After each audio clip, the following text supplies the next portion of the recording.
20 minutes ain't bad. That's my opinion. Pretty good. Yeah. I mean, Pretty it's good. not 10 minutes. It's 20 minutes. Yeah. But, 20 minutes is within the realm of reason. Yeah. So, hey, Griff, I've been watching a new TV show. Oh, yeah? Well, it's not new, but it's new to me. It's called It's The new to you. Americans. Yes. Yeah. Yep. It's Good quite show. good. I like It is? the premise. There's a lot of sex, Yeah. Americans Yeah. have a lot of sex. It's true. right? Like all the Yes. and 'Cause even they're- like Russian spies pretend to be Americans as well, right? Like Win in Rome or Win in Uh-huh. Chicago. Where is it Wait, set again? hang on. Where's it set? Washington, D.C. Oh, okay. You'd like it. That's right. I've seen the first season and I remember enjoying it. I think I just gave up on it for some reason. Right. It's kind of it's not like top tier, but it's good. It's high quality, absolutely. Yeah. And like interesting. I like period things. Yeah. Yeah. Yeah, it's good. Anything else you want? Any other things that stand out to it from you? Being a spy would suck. Yeah, what a life, dude. Being a sleeper cell, that's terrible. Oh, You have, and I wonder how common that really was. yeah. I mean, a bit. Yeah, I mean, it's not a good life. This is real. I'm not making this up. I have an extended family member who was a CIA agent, like in the field. Like, Are you sure you want to talk about this live, Griff? He's passed away. So, Okay. but I don't know much, and for a reason. But what I do know is that it was. I really wouldn't be talking about this. It was a miserable life. That's all I can say. Okay. Yeah. Yeah, I remember. Yeah. That sucks. Yeah. Anyway, Julia Child was a spy. All-time chef, cuisiner by day, and spy against the Germans by night. No, not the Germans. No, she spied on East Germany. I mean, right? Right. The Soviets, yeah. In the spy game, you guys are the best at that, aren't you? Yeah, we were quite good. Although, how much of that is just like, the literature, and then British people going, "Oh yes, we're the best." Sure, but I mean, like British intelligence during World War I and World War II was like unmatched. Right. I mean, I think Russia had pretty good spy networks. Well, for sure, but I feel like, yeah, maybe it's all propaganda, but didn't you guys know like most of the Russian spies in Britain? Like, didn't you guys actually have them accounted for and like fed them like fake stuff and everything? I don't know. I'd have to read into that.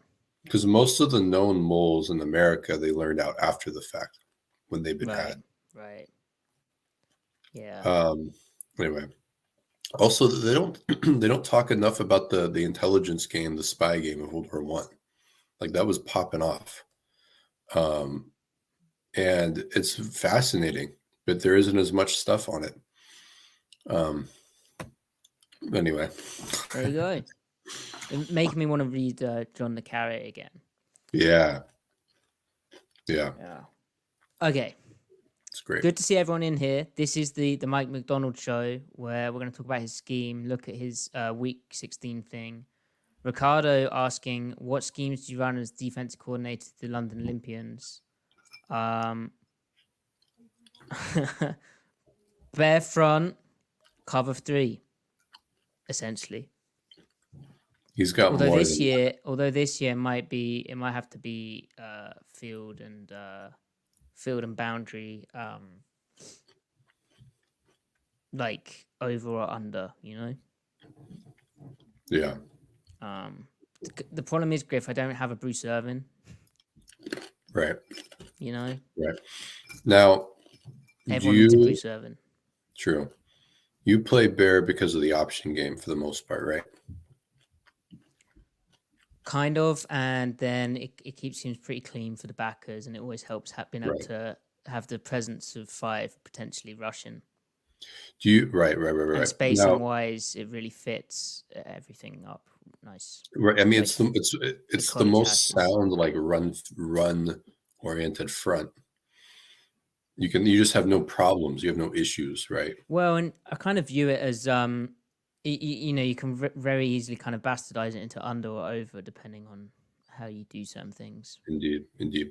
Do you find that because the run game becomes so simplified for the backers, that there's a knock-on effect in that they feel more confident in coverage because they can clear their keys? Like there's a compounding effect. Like it actually is better against the pass because it's simplified for them. Absolutely. All right. Oh, and also it simplifies things for D-line because you're one-on-one. Just play your half. Yeah. Knock the crap out of the guy in front of you. Yeah, there you go. Hold on now.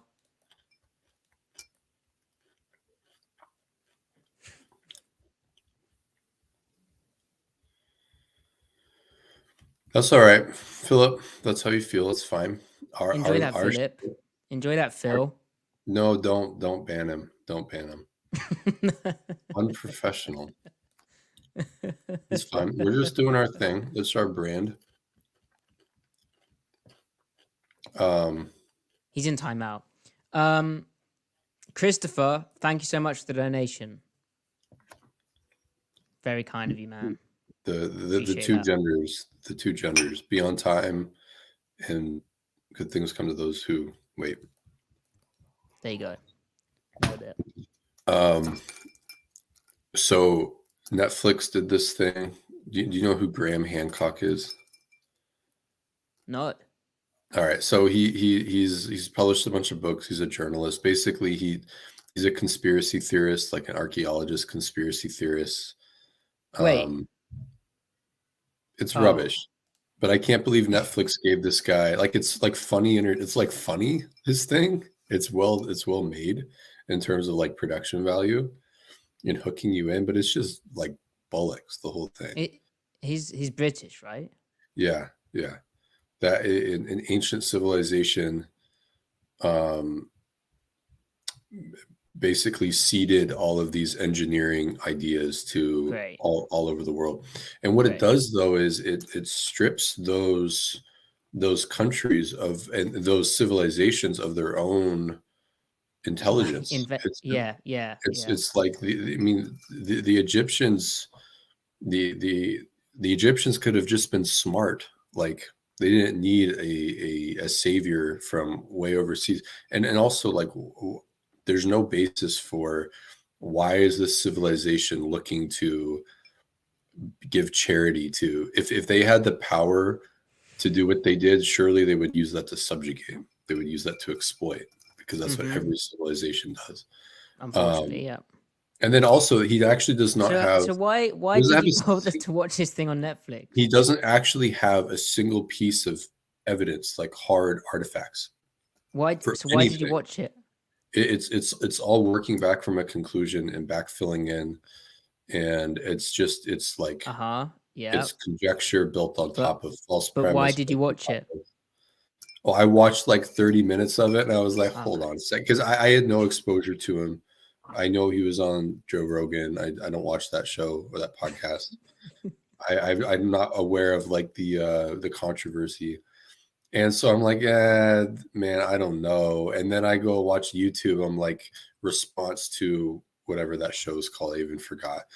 And then there's like all these archaeologists, and they're like, yeah, they pick it apart really quickly. And he always incubates himself in, well, of course they criticize me because big archaeology doesn't want the truth out there. But like, what do they have? Archaeologists would have so much to gain if this was true. So much to gain. They become rock stars. But the average archaeologist makes like $50,000 a year. So like, if anything, they're hurting their own economy. Right. Hurting I don't know. Whatever. I just find it very silly. Brandon, are you happy now?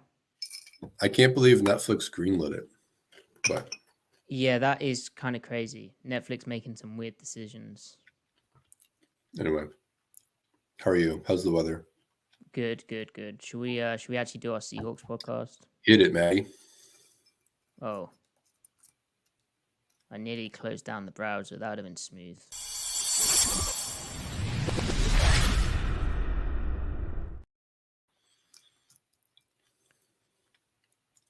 Welcome to the Seattle Overload podcast, where it's time for Griffin and I to dive into the scheme of Seahawks head coach Mike Macdonald. Yeah, we're going to look at the defense he's bringing to Seattle, that Ravens defense. We're going to talk about the kind of personnel that he's going to use, what types of fits guys like Devin Witherspoon, Jaron Reed, Quandre Diggs possibly have in this new system, what similarities there are to previous stuff. Is there any carryover? What are the major differences, if there are any? And then we're going to also help our kind of way of staying focused on this is looking at the tape of the Ravens from week 16 when they beat the San Francisco 49ers in pretty dominant fashion overall, 33-19 in week 16 of the 2023 season. Kind of okay, this Ravens defense is pretty real. Macdonald's the new hotshot coordinator. So, first, though, we have some Seahawks news. Griff, Mike Davis, the running back, has retired from the NFL. Now, Mike Davis, a bit of a OG overloaders will know, Mike Davis was in particular kind of a Griffin favorite. Yeah. I love Mike Davis, man. He was a good runner. He was an awesome change of pace to Chris Carson that one year. He was averaging like 5 yards a carry. Gun inside zone. If the box was out gapped, if the defense was down a gap, he always made a ball fitting linebacker miss or make them be wrong like every time. Lovely pressing and wiggle and feet, right? And that jump cut was insane. Yeah. Good zone runner. It's too bad he didn't get more reps early on in his career because he could have been 1,000-yard back. Coulda, shoulda, woulda. But yeah, it's so crazy how these running backs can be effective for a few years and then they just, or even in a kind of bit part role and then they're not. Right. Anyway, right. Other news is that the Seahawks appear to have kind of hired half the coaches in the NFL. It's really cool because it seems like basically they have been given almost, there's no limit on how many assistant coaches you can hire, but it seems Jody Allen and Pete Carroll have kind of said to, there's another one. I've just seen there's another one, Griff. Really? 4 hours ago. Yeah. Okay. So, yeah, they've kind of been given a blank slate to just go and get the best and as many as needed, which is nice. And with Macdonald being 36, they're all going to kind of grow up together. There's a lot of kind of NFL first guys. So, and they're not all kind of related to the Macdonald Ravens tree, or as Monjombo points out in the chat, I don't think many of them are Dean Pease disciples or even Harbaugh associated. Some of these guys have no affiliations. So Zach Hill, hired by the Seahawks as offensive assistant quality control coach. He's a high school coach. He led the Sagaro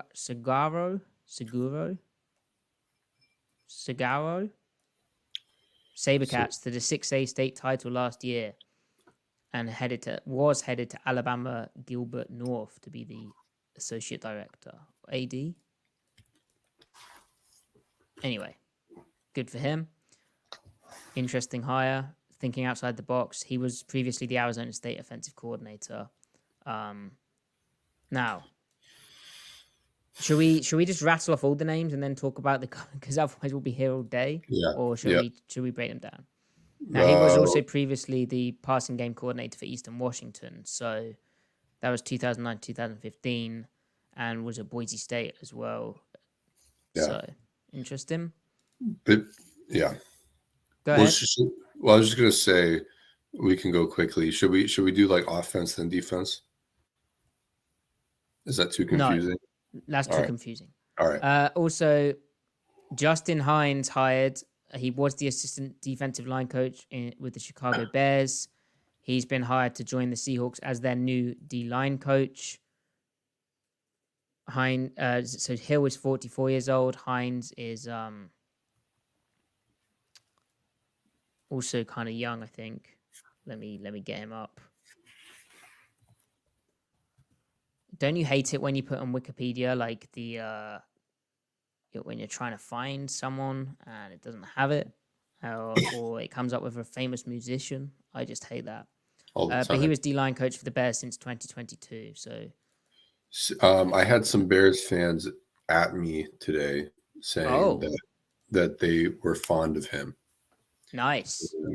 So coaching under Eberfluss. Eberfluss is similarities, right? A lot of overfront stuff. Overfront, even space pairing with too high. So I imagine there's some notion of like some technique variety where even if you're one gapping, the whole gap and a half principle, being able to play into your secondary gap with like that kind of influence, that kind of emphasis. So trying to translate that to Macdonald, he's versatile up front is what I'm saying. So you got to be able to one gap and then two gap in a pinch. So I don't know. Beyond that, what is there to say, right? What is there to say? I always want to say what's also noteworthy about Hines is he spent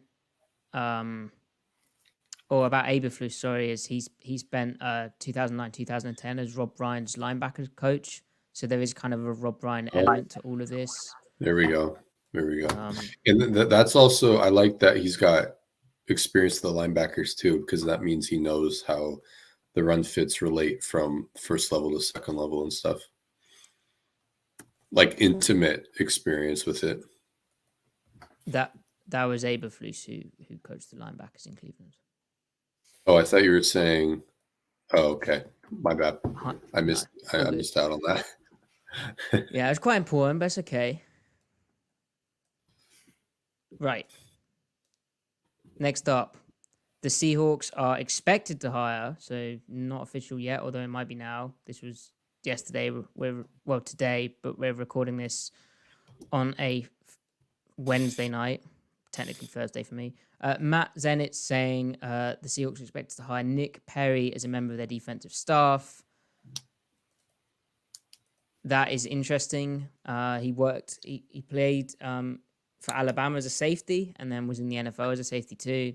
He'd been working for the Atlanta Falcons for the last 3 years, but previously was part of Saban's staff at Alabama. So there's a Kyle Scott kind of connection there.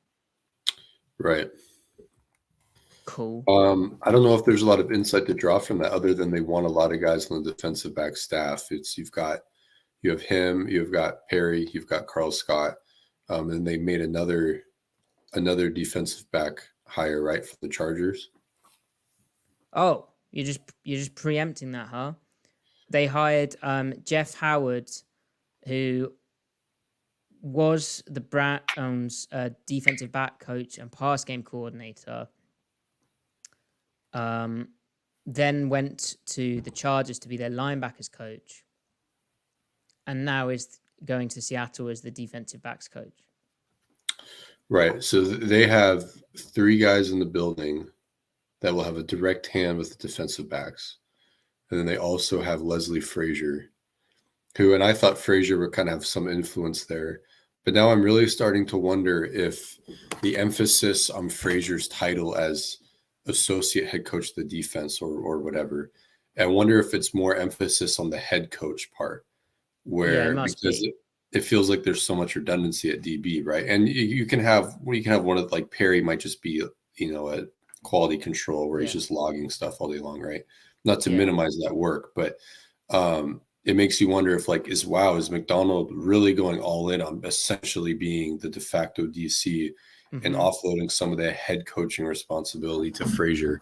Because obviously Frazier has that experience. Very interesting theory. The kind of admin parts, most probably, right?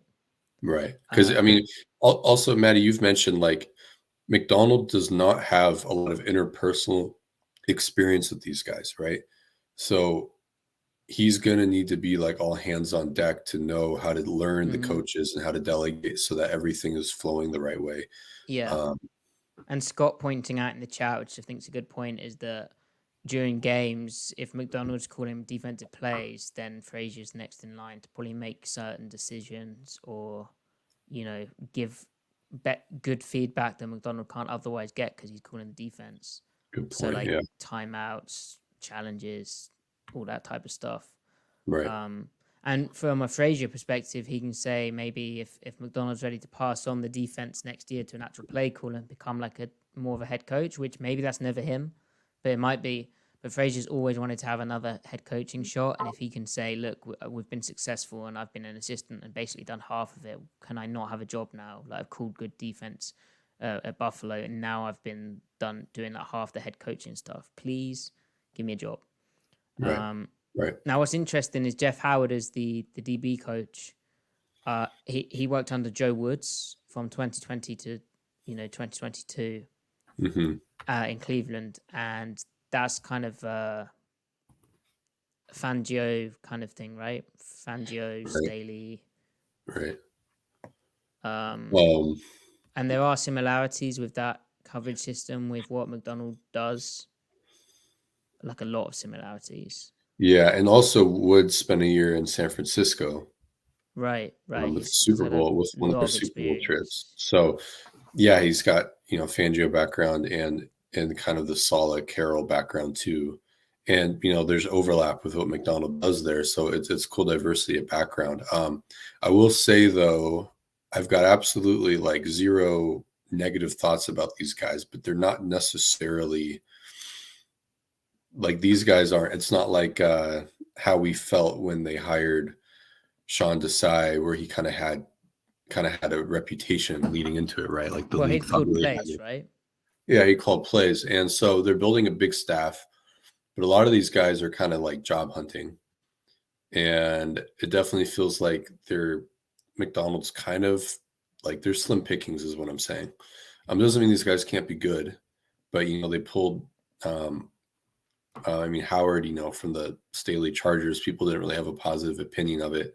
Nick Perry is just, I guess the Falcons defense was overachieved last year. Well, it's cool how he, his NFL career, he was on the Ravens practice squad in 2015. So there's a somewhat of an overlap with the system. Yeah. It's a lot of guys trying to prove themselves though, right? Right. Like Perry's still just 32 years old. And right. Yeah, it's guys ambitious guys trying to take the step up. Yeah, it seems cool. It does seem cool. And it leans into the other idea of obviously they want a big staff here because you think back to John Schneider talking about how important staff procurement is. Guys might get hired away. As we saw the Ravens defense, every single person in the building got a promotion, either in-house or out of house. They got a promotion somewhere else. Every single, like the D-line coach, the linebacker coach, and the DB coach are all DBs, are all DCs now, and the DC is now a head coach. So if this year goes really well, or say maybe not this year, say it goes okay, and then it goes really well next year, Durd might go be a head coach somewhere. They have to promote from within, right? And then if Durd is a head coach somewhere, or Frazier, right? Say one of the two, or both, they're going to take some of the staff with them, right? They might lose Carl. If it goes really, really well, Carl Scott as passing game coordinator might go be a DC somewhere, and he might take Perry with him. He might take Josh Bynes with him, the assistant. You know what I mean? Like the staff could be pillaged. So they need to build a big staff up right now if it goes well. So. Yeah. And then finally, Jets offensive assistant Mac Brown is heading to the Seahawks as their new tight ends coach. Obviously, Pat McPherson departed. He's previously had 5 seasons with the New York Jets. Worked 2 as a defensive assistant, then 3 as an offensive assistant. So he's getting his shot as a positional coach now. And he's been he's called plays before in college. Yeah, he was OC at Missouri State. So between him, Pete's, and there's one other guy that Charles I'm blanking. London? Not London. There's one other, like, someone else has called plays before. On the offensive side, or? Yeah. Huh. I'm blanking. The new receivers coach? Who is the receivers coach? Brisbane Jackson. Oh yeah, it was Zach Hill. Yeah, he was the OC at Arizona State. That's right. Yeah. And passing game coordinator, Eastern Washington, and OC at Boise State. Right. Yeah, you already mentioned him. Like, obviously we led with him. So they have three former OCs on staff, and then Charles London definitely factors to be a guy. I mean, he's the second highest ranking staff member after Grubb, maybe tied with Huff, right? So it's going to be another case of staff procurement, promoting from within future coordinators. That said, none of those guys, I don't know if they were good OCs before. Like Jake Peets, LSU is not fond of him. But of course, he had a cup of coffee with Sean McVay. So, yeah. Frisman Jackson's the receivers coach. I forgot about that. Yeah. No, wait, I'm wrong. I called Charles London the passing game coordinator. He's the quarterback's coach only. Correct. It's Peets who's the passing game coordinator, Correct. Obviously. But London being, you're the quarterback coach on a good team, you're definitely looking at being an OC eventually, right? And I like his background too. So, but anyway. So Bob Condota had the tally at 17 assistant coaches hired by Seattle. That number's now, I think, 19, which is a lot of coaches. Yep. So there you go. Indeed is. How many did they have in 2013? 1, 2, 3, 4, 5, 6, 17, 18. They had 18 in 2013. Good comp. So, and then the final bit of Seahawks news before we dive into the Macdonald defense is Seahawks general manager John Schneider is scheduled to talk to the media at the NFL Combine this coming Tuesday, 9:45 a.m. Seattle / Pacific time.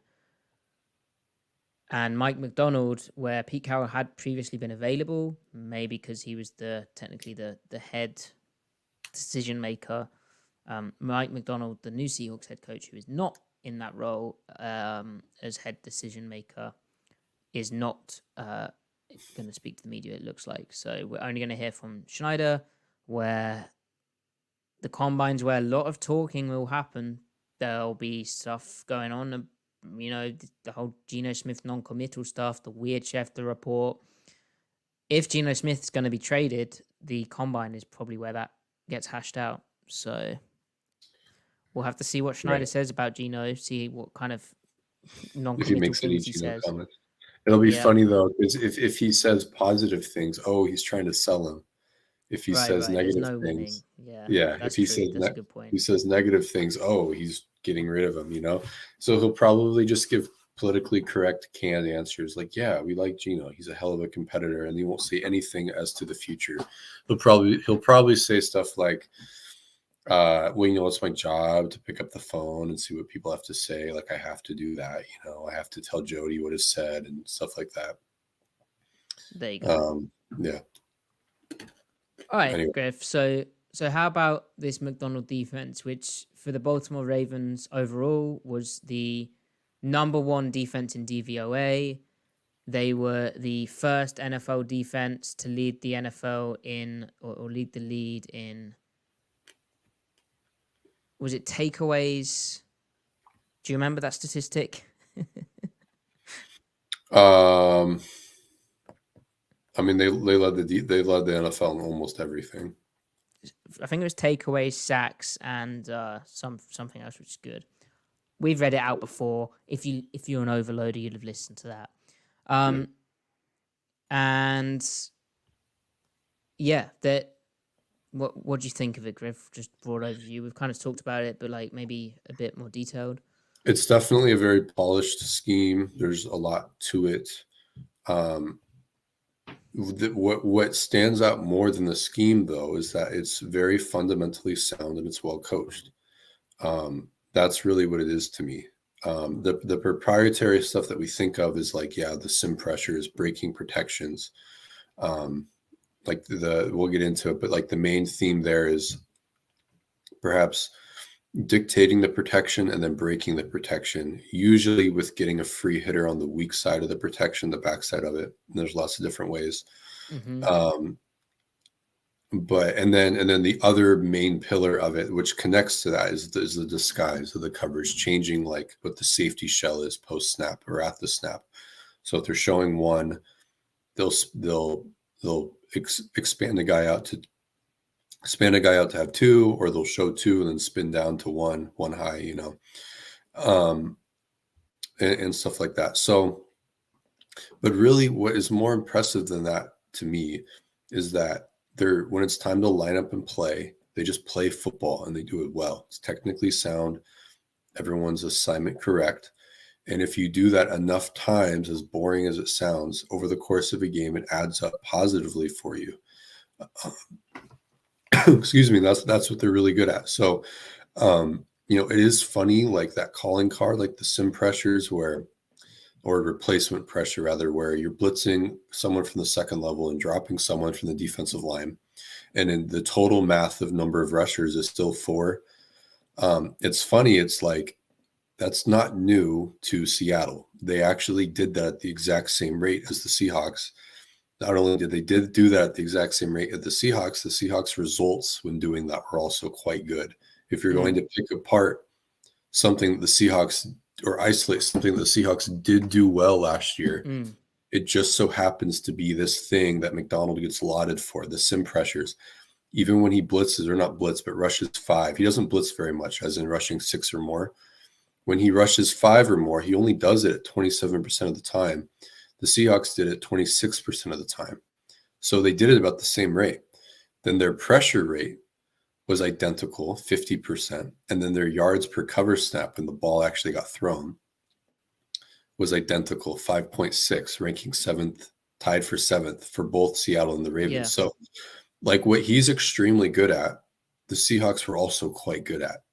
So what he's bringing over are not these like novel ideas that's never been seen before. He's bringing over total defense, how it all sticks together and stems together, and the right players are being optimized, and like just putting the jigsaw puzzles together. So I'm not trying to dampen like all this cool stuff he's going to do. Surely like the Seahawks don't disguise as much, but like when it's time to line up. The disguise is part of fitting it together, right, and being well coached. Absolutely. And how you sequence it together, right? Right. And maybe there's a kind of an emphasis thing there too, where, you know, he emphasizes that earlier in his teaching process, and so then you get better at it. But ultimately, if you're bad, you can't disguise because you're just going to be really, really bad. And yeah, you know, Seattle obviously didn't disguise that much. And that their lack of kind of disguise and ability to kind of keep ahead of defenses, keep ahead of offenses, but also stay, you know, have more variety and have options. That was their kind of undoing. Whereas obviously Baltimore had more. Now, yeah, they're kind of meshing together, which is why Macdonald wants to call plays in his first year, because he's pretty good at it. It's also the concern when you talk about how fundamentally well they're coached. It's a concern because you're taking him out of the Ravens stuff, and he hasn't been able to bring any assistant coaches from Baltimore. Right. Yeah, and I'll be curious to see how that goes. I wonder if he leans back into more of sending 5, rushing 5, going back to like his roots, his Wink Martindale roots a little bit. If he thinks the defense can't play coverage collectively the way he wants to consistently, and he goes about solving those problems by just sending 5 more frequently. I wonder if that will be like when he schematically retreats, does he retreat into going all in on attacking the protections, getting more numbers, more math to his favor? Like who is he at his core? Because hopefully he doesn't have cause to quote unquote retreat. Hopefully it's like, I mean, there's a lot of talent in the back 7 to take advantage of. Hopefully get off the ground quickly. But so I know you're a fan of splits, right, Griff? Oh, filtering. Oh yeah. You love your splits. You love your filters. So if you Sure. look at Baltimore's first 9 games of the season, so week 1 to week 9, and then you look at their last 8 games of the season, so that's week 10 to week 18, just regular season games. What's interesting to me, is a few things, okay? One, schematically, in terms of their calls, right? They didn't really change much. Like, and this is via SIS data. I haven't had time yet to go through every single game and chart it. I've gone through every single game, but I haven't been able to chart it. But schematically, their usage of light boxes, their usage of stack boxes, their all of that stuff didn't really change too much. They did use a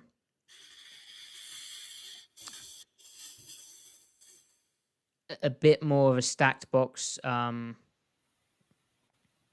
They did get their stacked box run on less actually in weeks 10 to week 18. But I think, it's more kind of just the types of offenses they're facing. I don't know if there's much to that. What's also interesting to me is their man coverage. So their man coverage was really good. Their success percentage allowed from weeks 1 to week 9 was 32%, which is very, very good. That was the best in the league. Oh, no, sorry, it was third best in the league. Then from weeks 10 to week 18, their success rate allowed when playing man coverage, and SIS, they do a great job of charting, but there is potentially a thing where some of the fire zones might get charted as man, and there's sometimes where it's really hard to tell whether they're in cover 3 match or playing man. But their success rate went from third best in the league playing man coverage from week 1 to week 9 to 32nd in the league from weeks 10 to week 18, where they had a 50% success rate allowed in man coverage, which was bad, really, really bad. And they liked running their man coverage. All their kind of coverage usage, blitzes, rush usages basically stayed the same too. So, Griff, do you have any thoughts on that, or? No. I mean, it's interesting, but I think that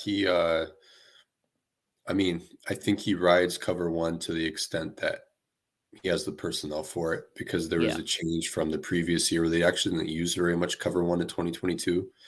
And then he, like a below average amount actually. And then he improved it. And I wonder if that's, Kyle Hamilton coming into his own more and then using their other nickel, like their man nickel, more on third downs. But I don't know. What are your thoughts on that point? Yeah, about what you've said, really. Yeah. So relating that getting to the better Seahawks, at beating them. True. So relating that to the Seahawks, we look at their coverage splits. I mean, he could end up being different than he was in Baltimore, just because of who he has available now. You got Devin. I mean, it also depends on how he views Devin Witherspoon, because he can be kind of the Kyle Hamilton nickel. He can also be kind of a classic nickel, where like the big nickel and the small nickel. And small nickels you can play cover 1 with. Big nickels you can't so much unless you trot out.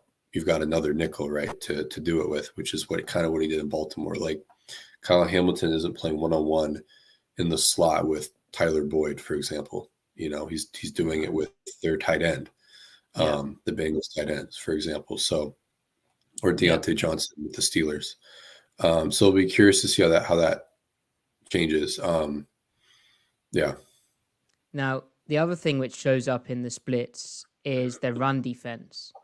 So let me just share this. This is going to be an article that I'm writing at SeahawksOnTape.com. So a lot of numbers here, but essentially Baltimore's run defense in the first 9 games was the 4th best in the league, and then in the last 8 games was 29th in the league per rush EPA. Their accounting for win percentage doesn't make that look much better. In fact, it gets worse. Slightly worse. And their success rate was also terrible. They were 7th best in the first 9 games in the season, and then 31st in the league in success rate.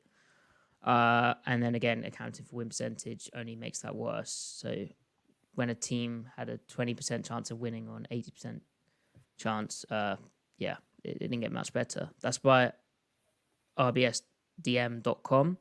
Then if you split that down, their zone run game, they had some challenges. They went from 8th best in EPA per attempt to 14th best. They allowed a lot more positive plays, and they were unable to, but they were able to kind of stay on top of it with getting some more negative plays in terms of the bust percentage. Against zone, it's not a terrible regression. No, that's kind of like you might be kind of conceding that, you know. Right. It's almost like the first split numbers are just kind of stabilizing to where they should have been. Maybe it's not like them really getting like worse so much. Right. But then this. Now, their gap defense, their gap run defense was absolutely abysmal. So it was 13th best in the first 9 games of the season. But interestingly, they had a 4th best bust percentage. So they were able to get some kind of negative plays, pressure, blow up those types of plays. Then in the last 8 games of the season, they were 30th in EPA per attempt, 25th in boom percentage, and 32nd with 0.0% of the plays being a bust. So, and you look at this and you immediately think of what Kyle Shanahan is doing up front right now. Right. Because Shanahan's really transitioned to gap stuff. I think across the league, that's kind of the trend. In the first 9 games of the season, the Ravens faced about 5 carries a game of gap runs. And then in the second half, that went up to 7 a game. And I think across the league, this is only going to increase because of how many teams are running the types of front, like nickel over front stuff, where if you can get a puller into the bubble, then, you know, teams are asking the nickel to fill that bubble. A bit like how we saw teams attack Seattle's structure last year. Right. So I wonder, as we get into the tape, will it show Macdonald just like really not having the calls ready for it? Like the inability to basically fire zone away your run defense problems. He's talked about that before, where you fire zone on early downs for run fit issues, and then you sim pressure for pass issues, and then you fire zone on passing downs for different reasons than you would on early downs. I wonder if he just didn't have the bubble issue calls, the calls that remedy bubble issues ready, available. Yeah, and some context to that too is, you know, week 10 onwards, the Ravens faced the Browns, like pretty damn good run team, the Rams, who gave them fits in the run game and run a ton of gap runs on them, the 49ers, who we just spoke about, and we're going to look at right now, the Steelers and the Dolphins. So those are just the teams I've mentioned who I feel have a pretty solid run games, or to great run games. I know Steelers were incredible. Now, in the first half of the season, they faced, just reading out names of teams whose run games felt like really good. The Lions, the Browns, and that's about it. So maybe a few less teams who are good at running the ball. Right. But yeah. Hustle, thank you very much. Enjoy your dad stuff. Right. So Bye, Hustle. The system. So this is technically a 3-4 defense, and I think it will be in Seattle too, right? Yeah.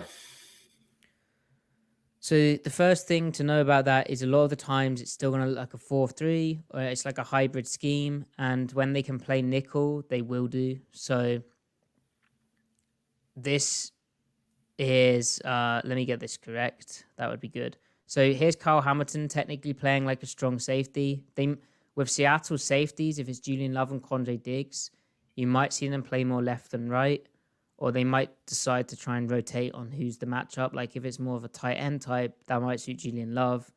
If it's more like a slot type who they need to rotate down to, if they are rotating down, you might have Quandre Diggs. And we haven't even mentioned Jamal Adams, but... So here's the other safety. Okay. Now, one second here. Let me just get off that. Griff, do you have anything to add on the safety stuff? No. Good, I good, mean, good. they're in base here, so This guy is the rush. So Seattle would call that like the Leo back in the day. That's the rush. Here's the 3 technique, Justin Madubuike. So the tackle. Here's the nose, Antonio Pierce. Now, here's like the big N type, Carl Urban. Such a funny name. playing like a big 5. Like a big 5. Now, here is the Sam, which let me get his name correct. 40 is what I've been calling him. Malik Harrison.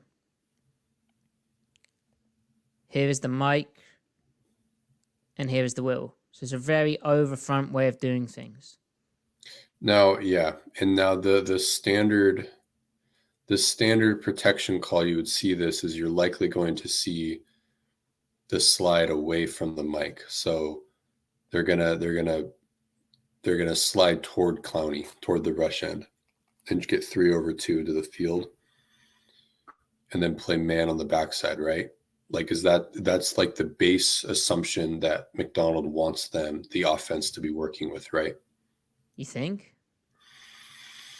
Well, I would just think you want numbers. You want numbers toward their more dangerous pass rushers, right? Right, but I feel because this guy's down, that might change things. True. I mean, that's kind of what I was thinking Macdonald wants them there because he's got that guy down to do stuff with, to get that free hitter weak. Now, if they slide to the left, then you've got, oh yeah, you're right. Go ahead, as you were saying. So I think what Griff's saying. They're in man here anyway, right? I think it's fire zone. No, I meant the protection. Oh, right. Yeah. I think they just played big on big.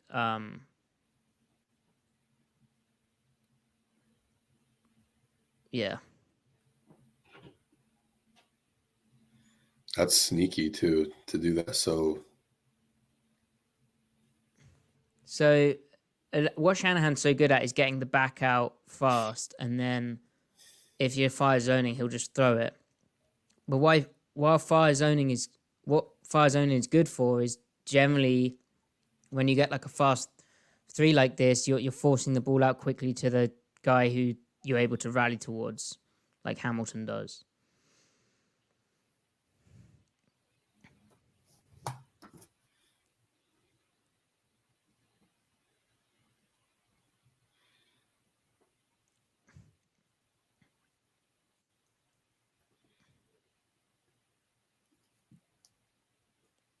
So, I mean, again, there's real crossover for Seattle in terms of they did quite a bit of this. The difference is more sending the wheel off the 3 technique side.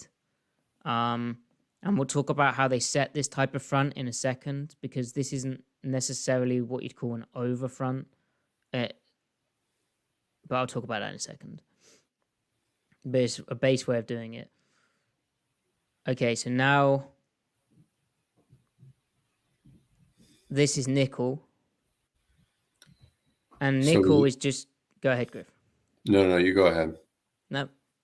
All right, well, they've got Hamilton playing the big nickel, right? Yeah. Yep. So when Hamilton's as a big nickel, they're probably not playing cover 1. They're going to be playing... Well, actually, this might actually be man. I forget. Shoot. Well, they're presenting a 2-high picture pre-snap, right? Yeah. And now they actually are playing man here. Right? Aren't they? Yeah. But the disguise element is, as Griff kind of fooled for, is if you pause it before the shift, and who knows, before the shift, maybe, I doubt it, but maybe they were playing middle field open, right? Because it's slot, and you might want to try and get the corner more involved to that nub. But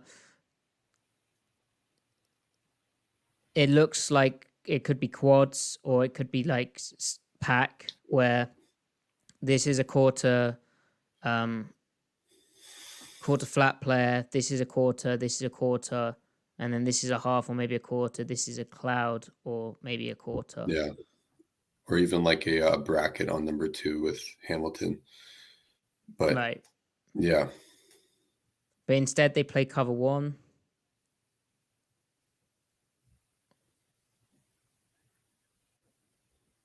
This is good coaching on Patrick Queen. A big thing is them not to chase these types of routes, not overrun them. So you see the body positioning of Queen is good here for the Texas route. A lot of backers panic on that type of angle, and then they get beat across their face. But Queen just pitches his tent to that inside and looks to chase it.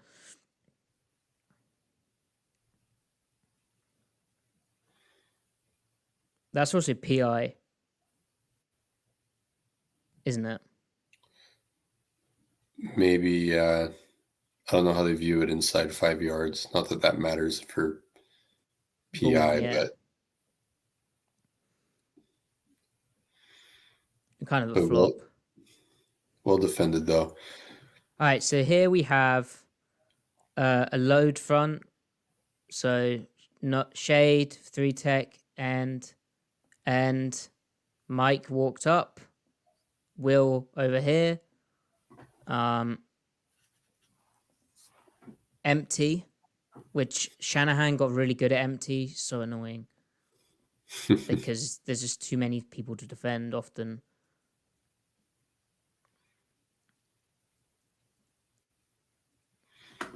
And they're just playing man coverage on the back end, right? Now, the way they handle this bunch is weird, Griff. Yeah. What we should say, what this forces is basically, you're going to get man protection, most likely, and you're going to get, we've spoken about this on the pod before, but you're going to get a one-on-one for this dude or Clowney, right? And then what you can do when you're getting man protection is you can run picks, interior twists, or just exchanges like that to separate, like a pick and roll in basketball or a slant flat combination against man coverage downfield.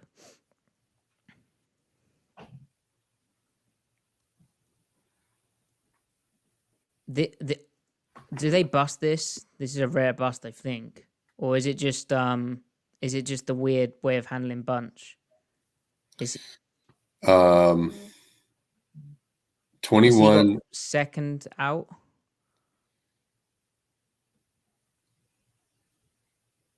I 21 definitely doesn't know who he has at first, and neither does 32. Yeah. I hate this offense. Yeah, dude. So the chat, like the 49ers did not score many points this game. The turnovers saved them. That was the Ravens really taking advantage of it. Conceptually, though, I think Shanahan succeeded in trying to attack the defense. And like they averaged 9 yards per play. It was just 9 yards per play with 4 turnovers. And that's a credit to the Ravens and a credit to Macdonald. They didn't break Shanahan, but they broke Purdy. And Purdy, they forced and took advantage and capitalized on Purdy's mistakes. Purdy's total EPA was 4th percentile, minus 15.9. My God. But to your point, Griff, the 49ers has a 80th percentile rushing success rate. They were able to do some things like you said. His yards per attempt was still 8, Okay, so this is a cool example of the base structure. And yeah, that's interesting, the yards per attempt. That's crazy. So what's going on here is they can set the front left or right with a mechanic called rock or laser, where this is the nose, this is the 3, here's our rush goes with the 3, here's our end who have walked out, and this is screaming too high middle field open, right? Because the let me get his name right. The Sam is walked out to the 2, so he's bumped out the box on a what do they call that? A gone call. So why it's cool is this is the tight end, right? So if it was an over front, typically the 3 technique would be here and the nose would be here. And we'd set it accordingly. But here they've called laser. Now you can call that off the field. You can call that off the strength as well. But they've lined up. Let me get this right again.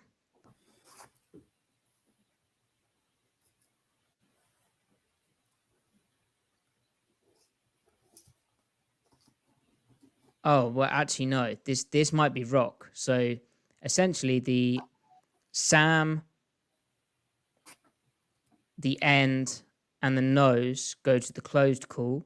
So where the tight end is, or it could be to the field, right? Which again, look where the hashes are, look where the ball is. That is the field side as well. And then the rush and the tackle go to the open side of the formation, right? Away from that closed call. And because the Sam, his number 2 is out here, he bumps out here, and then the Mike comes in the this gap here, and the Will comes in this gap here. So there's a lot of kind of versatility within this because you can get a lot of different looks via just one simple rule. Right.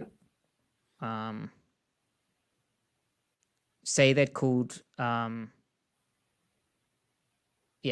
anyway. So say the tight end was over here and they were setting it to the well, actually we might see an example. Let's see if we see an example.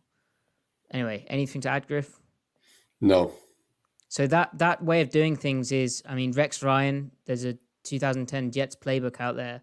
Rex Ryan did this. I think it's probably something that, I don't know if he picked out from the Ravens or if that was always a Rex thing, but those kind of trees got intermingled. And remember, Macdonald praised Rex Ryan as a big influence on him. Or credited, I should say.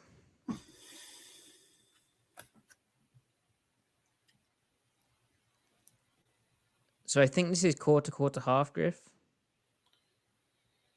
You think that's a half at the bottom? At the bottom? I'm at the top. Sorry, I was thinking weak side. Yeah. So I wondered, was this on Roquan Smith? Because I don't think the safety would be playing 2 to 3, with 3 being like his primary responsibility. If 3 goes up, it's pretty good, like a pretty good route combination from Shanahan. But I think that Roquan is thinking, okay, I have 2 under, so I need to come down on that. But Kittle obviously gets a free dig over the middle. Yeah, I'd like to know what their rules are for quarter half, because this guy would be the 3 receiver hook, right? He's Right. aware that Kittle is vertical. I think what kind of screws them up as well is how. Well, yeah, I'm intrigued. It seems like when 2 goes under, he expects this guy to really nail down on Kittle, but because it's split flow, because it's empty. Right. I think Roquan has to take 3 back, because then are they expecting their Sam this guy? They're playing 3 over 2 out here, so they're not. Right. Because would they expect their Sam to carry Deebo Samuel in the shallow all the way across the field? and that means the safety has to lever or squeeze Kittle with outside leverage. That's just hard. That's just a hard combination. Well, yeah, or is it just, Anyway, we'll have to see. Cut up their empty stuff and see how they play that. There's many ways. We don't. Yeah. There's no really, especially if middle field open stuff. There's no way of knowing depending on the game plan tool. But one thing I'd say though with Raquan is that even if he's not supposed to, like, say, carry Kittle, you'd think he's still way too aggressive in his drop. He should still play top down. Like, why is he so quick? Maybe just thinking quick game because it's empty. But I think, yeah, he just misreads it. Sees Purdy sets up and thinks the ball's going to Samuel. Yeah. A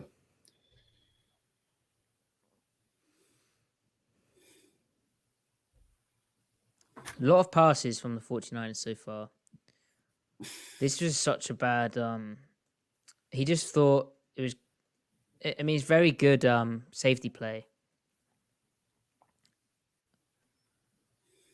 Is this quarter half again, Griff? Yeah, I think so. So, cover 4 side, push him with the 3. Technically, should be here, right? If we're pushing with the 3. That's such a weird drop again. So unusual. I guess they're so worried about the under from McCaffrey. Like they didn't want to match that. Kind of weird not to, right? Yeah, that's another cool way to get empty, though, because Shanahan thinks he's accessing the middle of the field again like he did last time. And it's so the thing with Shanahan, which is disgusting as well, is how he always gets empty with like at least one tight end or tight spacing on one side of the formation. Because then if if the fast 3 goes away and you push with it, then you can really get a quicker hitting backside concept because this guy was lined tight. And this guy's an immediate stress for this guy, and then you're just opening windows backside. Like, look where Purdy could throw this ball in this play, if this wasn't open, Right. But it kind of is open, but he gets to it too late, right? He needs to throw it with, very good anticipation, like a full right now. And the disadvantage of having a tight split is the deep half player is closer. And also his way of playing this is very calm, just recognizing neither of these guys are threats to him deep, so he can just read the quarterback and break to the ball. Right. Yeah, if Kittle ran a corner out, you wonder. Maybe he was supposed to. Maybe Kittle was supposed to. Yeah, did he incorrectly read the coverage? I don't know. It's a really weird way of running that route. Did he think it was man? I don't know. No, surely not. That's odd. So that's the first turnover. All right, so now we've got big nickel against 12 personnel. So interesting look here. And what obviously helps in this game for the Ravens, like any defense, is when you're ahead, we'll get to it, they're actually losing 2-0 right now. But when you get ahead in games, you can start doing certain things a bit differently. And Macdonald's very good at calling games with a lead because he's so good at the pressure stuff.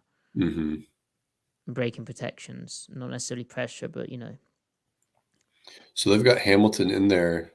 Yeah, like I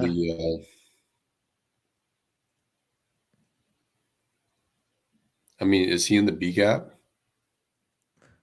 He plays like he is.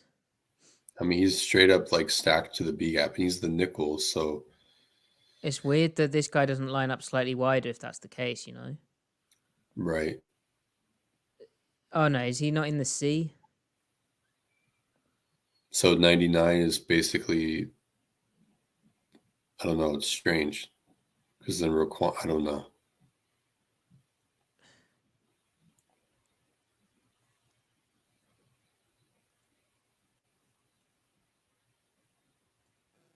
Yeah, I think they're misaligned. I mean, you run this to basically blow it up front side, and if it is a toss, get over the top, right? Keep him clean. One of the gap runs they had issues with was like toss plays behind pin pull stuff. And that's a rough Roquan, right? He can't win. Yeah. One of them was meant to get 89. Let's look at the D tackles here. Power stepping, like heavy power steps, or at least 96 is power stepping. 58 is two gapping. He's playing a 2-eye, right? Yeah. I don't know. I mean, that's not a mirror step though. Is he just late? I mean, Michael Pierce is a big guy. What does that mean? I mean, it's hard to get out of your stance on like a, okay, and get moving. Okay. What? No. Michael Pierce dominated the Seahawks in the 2019 game. Still it's fresh. Crazy how long he's been like really good. Just he's a big nose, so yeah.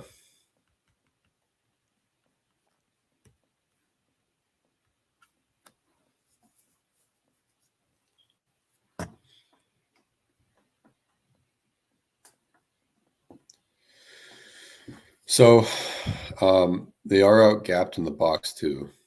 Is the other piece of it here.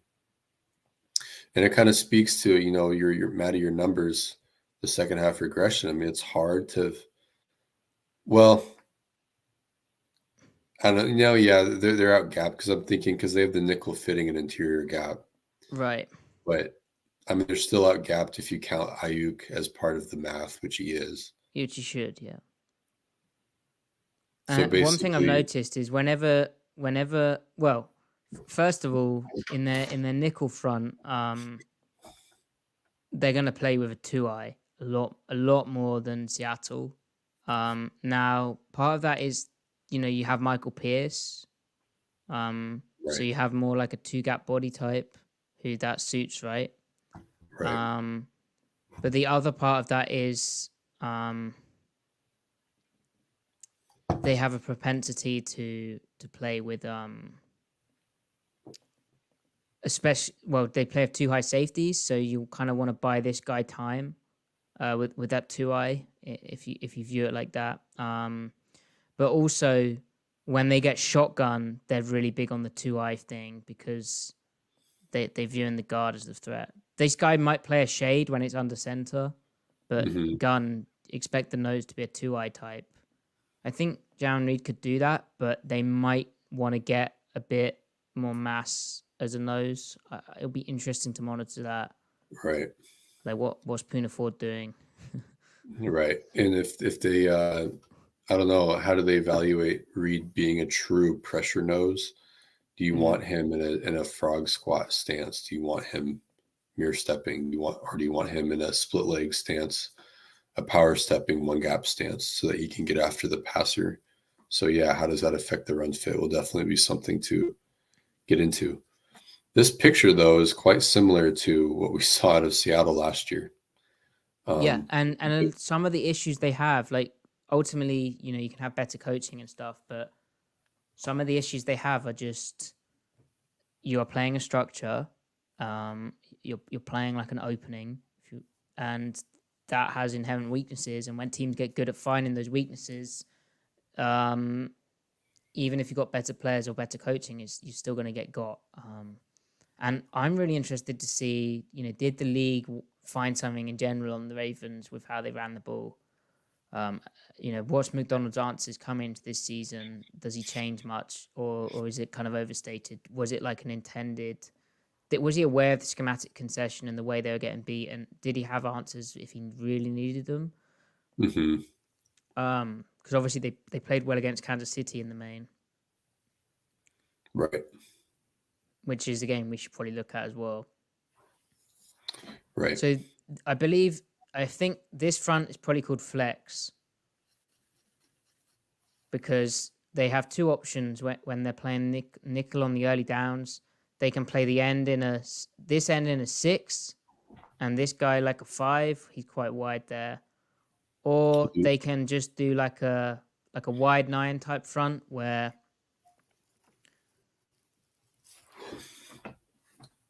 maybe this guy's a wide 9 where they call it plus, where this guy's a 9, this guy's a 9. Look at my 9s. They're so nice.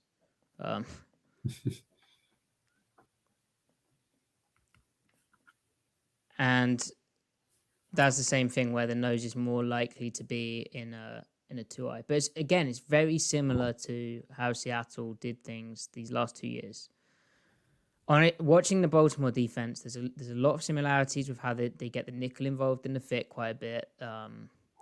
They were just a lot better at it in the main, but they still experience some of the similar challenges. Okay, so here we get a cool look at the base mechanics again. So here's Hamilton playing the... Why is my drawing so bad suddenly? Here's Hamilton playing the strong safety. What on earth is going on with my computer? Let's try one more time. There we go. Strong safety. Here's the 3. Okay. Now, here's our Sam. Here's our big end. Here's our nose. Here's our 3. So, like, honestly, I don't really want to hear people say that this is completely different. Like, how are they going to get guys who fit the system? Because they have them. They just need potentially. We'll get to it in just a second. They potentially need a guy another linebacker who can play a bit more off ball. Which there's the will. And then they just need linebackers. Yeah, this is a good illustration of the idea of, like, is this linebacker better inside or outside? Patrick Queen is the will, and look where he is. He's more inside right now, you could argue, than Roquan is. I mean, it's the weak side linebacker is an inside linebacker position. So as that relates to what can Jordan handle Mike, it's like it's the same thing in terms of skill set required. Yeah. So here's the rock laser idea where or it could be under, but I think it's rock laser. We don't necessarily know, but essentially it looks like under, where here's the nose, here's the end, and here's the Sam to the tight end side. And then they wide trade, so they shift the tight end. The Sam walks off the ball, again, very common way of doing things, into the B-gap bubble. The Mike plays in the A, the Will comes here. Now, what stands out to me here is how well they disguise this. And I don't know if they check into this for the 21 personnel, which if you have an automatic game plan adjustment, that's cool. But it never looked like Kyle Hamilton was going to be the blitzer here, but they time it up so well with how well the 49ers shift. And they just get into basically a 6-2 almost post-snap, but not really. It's more just, again, Seattle did this a lot, but the way this is disguised, timed up, and done in is nice. Mm-hmm. You can tell that's like where the well-coached part comes in, the choreography. And Seattle never very rarely moved this guy off ball into a B-gap bubble, right? Very rarely. Which, can Derek Hall play off ball? Can Boye Mafe play off ball? Darrell Taylor couldn't. Like, it's interesting. Am I overstating that? Is it actually quite easy just playing in a bubble when you're part of a 3 and it's wide trade? Like, maybe, but those are questions which will be interesting to see answered. Mm-hmm. So this is crack toss, the type of challenge and run I was talking about. Urban does a good job here. And so does, let me get his name right, Malik Harrison. McCaffrey still picks up 5 or 6, man. God. Yeah, that run. This is a good run fit, right? And they're just so good. I feel like McCaffrey's never been better too. And this is what I meant about they're running it to the bubble. They're running it to the B-gap bubble. And if you've got a B-gap bubble and you're going to play this guy as a 5, not in the B-gap, there's natural space there. And then if you can crack and pull well, which the 49ers do, then you're going to experience challenges. Like, there's just too much space and they're too good. Yeah. I mean, they get 4 gaps front side, really. They also, I think blockers, this 4 left guard gaps. F's them up. They might have had a big play here. I don't know what the left Yeah, guard is that's doing. interesting. So are we saying this is a touchdown if the left guard doesn't lose his damn mind? Because he'd get Does he get Roquan, right? He might, Roquan or at makes a least, tackle. or at least, make Raquan's path be wider to go over the top of it. Right. And who knows? McCaffrey probably cuts it back underneath him then at that point. Who knows? And then it would be up to 96 to make the play. I don't know. Still, though, so it's kind of a bubble issue, right? Shanahan can hide that lead blocker till the very last second. Yeah. And again, what stood out to me about the Super Bowl was Spags played this guy here. And he played a 6-2. Now he'd get into it late and send this guy off the edge late, but he didn't give you the bubbles. He said no bubbles, and that caused issues.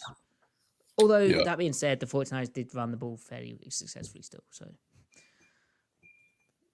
but not in the crucial downs.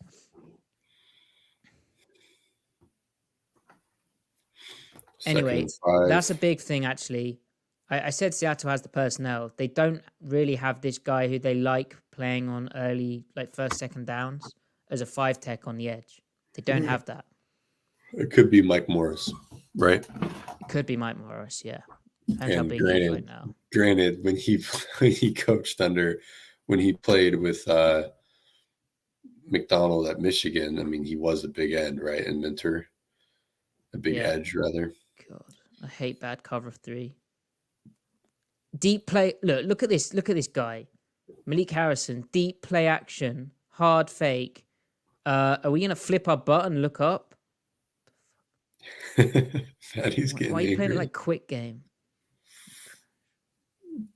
He's so scared about Debo. I mean, you got to get. He should be about here with his butt to the sideline, and then he can look up here and sail deep for that, and then take it down and look at the bloody QB's front shoulder. You want Sale. You want Sale there, but Ayuk is just poor 21. I'm surprised.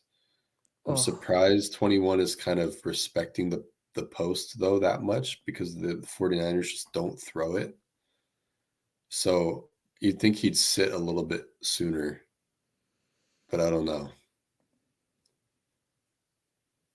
Ayuk honestly is like the best in the league at running that right now. That blaze Brandon out. Stevens, backup corner as well. That makes sense.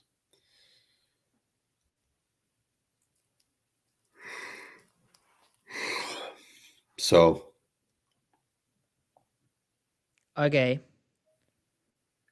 Are we going to get a cool look here? Huh. Oh, that's a confusing look. That looks like an odd front, right? That looks like big nose, 4-eye. 5. Is he a 5? Yeah. Okay. So that could be all manner of things. It almost looks like a heavy 1. Yeah. We'll look at the end zone. Oh, great sail drop here. This is exactly what the other guy should have done, chat. Yep. Hard play action, QB looking deep. Find the 2 vertical, get your butt to the sideline, and don't condense split. Don't go straight back. Go at an angle to the numbers. Right. And a good drop from Roquan to get depth that quickly. Yep. Try and find the dig. But an incredible drop from 32.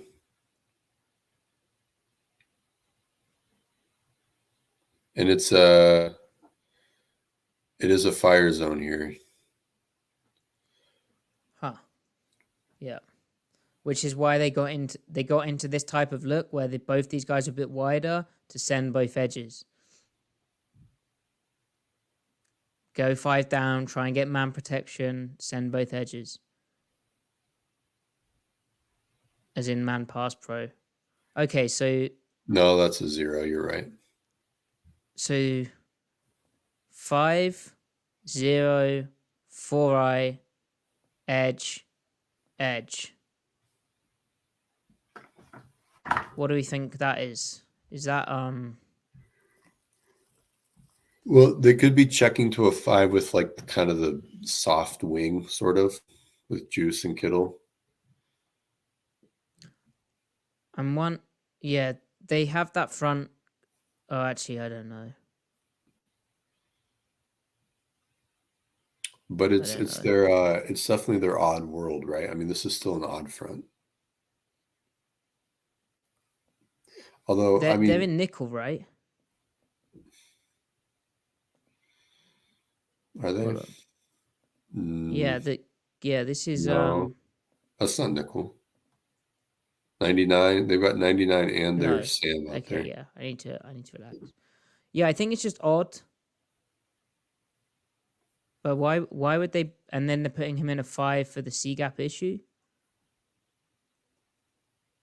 They play double 5s. Yeah, maybe they just knew it was going to be a play action. Could just be for fire zone purposes, right? Maybe they want double 5s for gap scheme too. Hey Noah, thank you very much. Good to see you in here.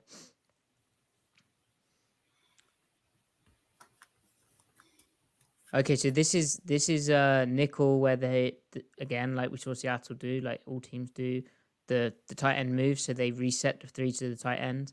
Sometimes they will set the 3 tech to the field or the boundary, depends what type of pressure they want to run sometimes, but generally the 3 tech is going to go to the tight end in nickel, just an over front, right? And this is just their plus front, and it's under center, so is he going to play a shade now? Let's see. 12 personnel, this is 2nd and 10.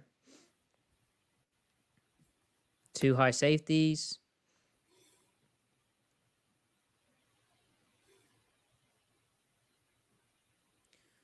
Run to the bubble again. Oh my word. I mean, he messed up earlier, but 65 is really good at going to the second level. Is it Aaron Banks? Yeah. Yeah, he's a complete joke. So Queen here is a little frustrating. Here? What? Oh my god! Yeah, he always backdoor stuff when it's like not the time to do it. Like, what are you doing? They're gapped out. There's no motion. There's no reason to lose front side leverage in the B gap on 65. They're not. There's zero. Well, they're not gapped out, right? Oh no, you're right. Well, but I mean, they kind of are to the bubble. Just get your ass in the bubble, and if you get kind of washed, then you get washed. I mean, with Hamilton in there, is it because is it quarters at the bottom, or is it just cover 4 across the board? The way Humphrey doesn't crack replace makes me think it's cover 4 across the board, and the contour, that first step being inside. In which case, maybe Queen thinks that show up here, and then this safety's going to come in the B late. That's kind of a crazy decision. Anyway, very good tackle. One thing I would say is they're super good at getting off blocks. Big coaching emphasis for them is to beat blocks, which would seem obvious, but it shows the heck up.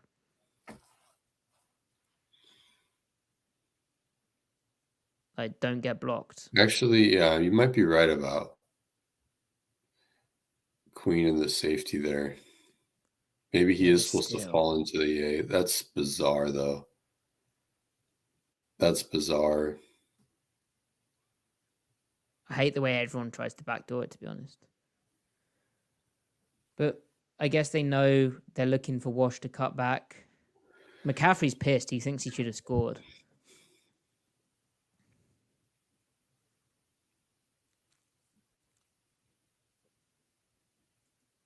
I guess he thinks he can outrun that. Yeah. I guess so. They short motion Ayuk in late. Yep. And then I don't think that Smith and Queen are alert that like Hamilton's in the fit. And I think they're trying to ball fit 3 gaps between the two of them. that would explain why Queen is a little dicey. But even so, he's still not. You'd still think the B gap would be the first gap he plays before falling into the A. Like you'd play it B to A, not A to B. I think. Yeah, that's actually a good point, because they think they're 3/2 here, and this is their box, right? And then it's C to A, B to A, depending on where the ball goes. Right. And they just don't. Yeah, Either way, kind of yucky though. Yep.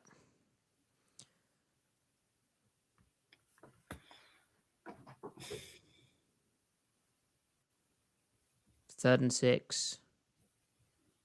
Oh, that'll do it. That'll do it. Yeah, Pierce. Pierce is a maniac.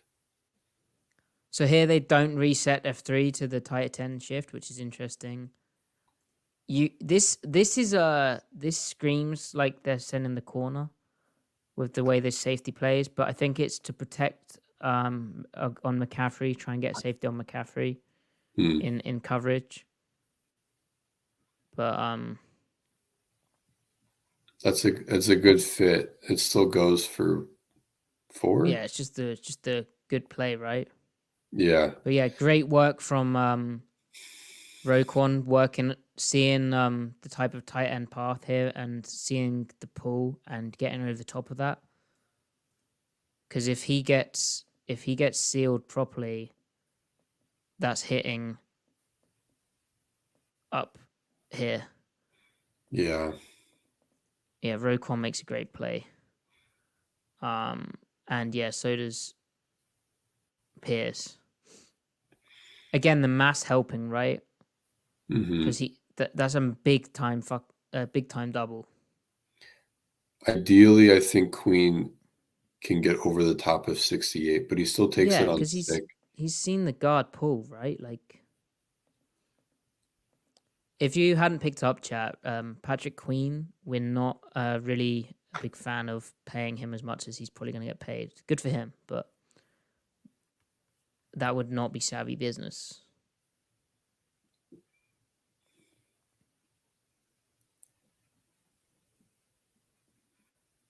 Pierce's recovery. Pirate? No, just Madubuike having a good key, right? Yeah, he felt that pre-snap. All right, so they actually didn't get the first down somehow. So 4th and 1.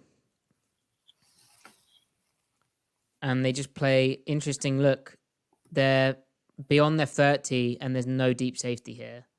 No deep safety. This is just straight up big time, 9-man front football. Cover 0, basically. Everyone's got a man. Short yardage, goal line type thing, but in the open field. And their outside backers are very well coached. This is a really, really high level play from 99, which is that's Owe, right? I think so. But to recognize where the ball was and that's kind of fake. For him to depart like that is fake. And kind of makes that bubble out. They had no one really open either, What's crazy to me is how they let certain teams play, like, and there's a skill to it too, like how their defensive backs are coached. That is beyond 5 yards. 7 yards. He puts his hands on him, but there's no grabbing, and that is kind of hidden from an official. And then reset, and then that's a pull on the back of the jersey, like here 5 yards, absorbs, plays catch. And then there's a slight tug, but... Yeah. Let the kids play, though. No, yeah, football's so much better when they let it happen, but I've seen so many times Seattle tries to play catch like this, and they're maybe slightly more obvious, but also they get flagged for it. And Baltimore, they didn't get flagged for it, and that's testament to the way they coach their DBs, ultimately. Because I don't believe there's some massive conspiracy. Oh, Griff, I've just seen the chat. Okay. Griff, what play should we go to? Chat, do you have any questions?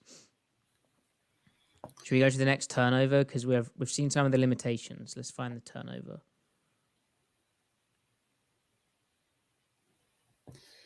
I don't know. Is there another? Can we find the other turnover? Yeah, I'll get it. I like this play right there, although it doesn't end well. But it's a good example of like when it's time to just line up and play. You got to play your spot drops. Like the interior of the defense, the meat and potatoes of it is really solid. You got 44 at the bottom. That's a great drop from Roquan. Yeah, good drop from Roquan and Queen. Like Queen reroutes Kittle and then melts back underneath the dig. Is this quarter half? Kind of feels like it. It might be a bunch thing going on here. Well, 44 or Hamilton Hamilton and Queen are both playing a curl, aren't they? Is this cover 2? I wondered about cover 2 across the board. Just how tight that guy is to the hash, but then that could just be the spacing, right? Yeah. Honestly, though, cover 2 is it not the best coverage to play against Shanahan right now? Yeah, because you got all these guys get like what Queen does here. You got all these guys wrapping under the dig, right in the dig window from the tight condensed split. Right. I mean, they're not throwing the post, so yeah. And then you kind of have like the carry cloud sort of thing going on, but then it's just Debo being Debo. Did he push off? Of course, yeah. Of course he did. Offense always does. Two hands. It's not bad coverage, but it's just he's too strong and they're not calling it. So no. But I like coaching point. Coaching point. I think is this guy pressuring? No, he reroutes Kittle. Debo out of the oh crap! Sorry, I've just janked us up. Debo out the backfield, kind of wild. I wonder if they'd say to chase this, not be over the top, because when you're over the top like this, you get in a back shoulder situation. I mean, that's basically unguardable. OG3 asking how much the getting off blocks coaching point can we actually expect to transfer? Or is it just Ravens defenders being good? Well, OG3, none of those positional coaches have come to Seattle, so Macdonald may have a really good way of coaching. He might be able to reach players. He might have got other coaches, but I don't know. It's hard to answer that. Ricardo saying, how easy would it be for Seattle to implement a defense like this? Seems like the way they switch up on covering players requires almost every player to be solid in coverage. Like we said, Seattle has the guys to do this. They were trying to do a lot of this last year. They didn't have all the players. They've done enough of this. I think Macdonald can kind of do what he wants to do. My question more is how much disguise he feels he needs to do. Right. It's not the actual any given coverage per se. It's how he gets to it. This is a badass call. So it's nickel. Here's Hamilton as the big nickel, but they've set the 3 away from the Y, right, and the strength, the passing strength. So they're kind of weird. And they're going to pressure both corners. And if they got past, I believe this guy would drop and probably this guy. And Shanahan has the right answer, but it's very well coached from Brandon Stevens. Yeah. And then the other corner gets the pick. Yeah.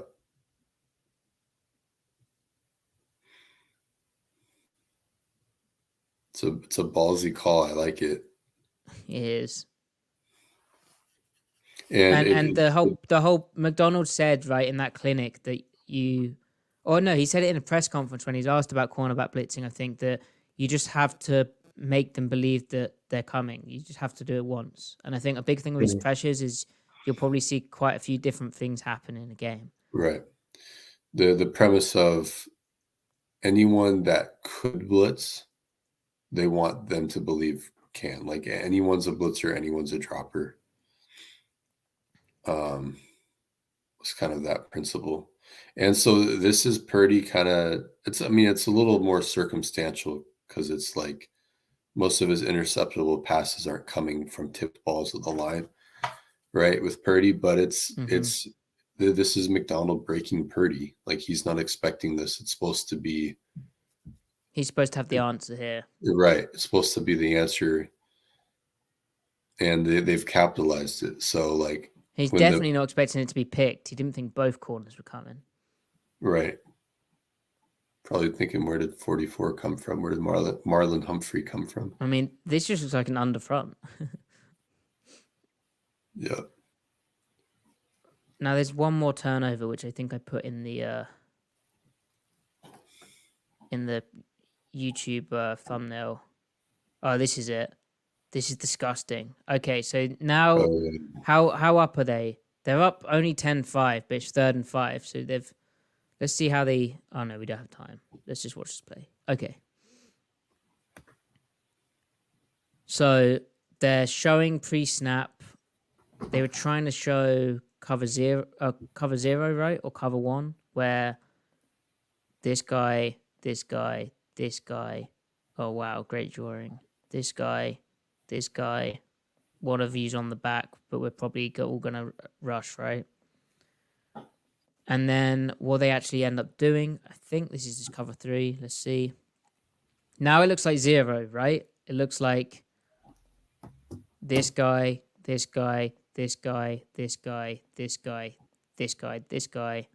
and then man across the board with no one in the middle of the field.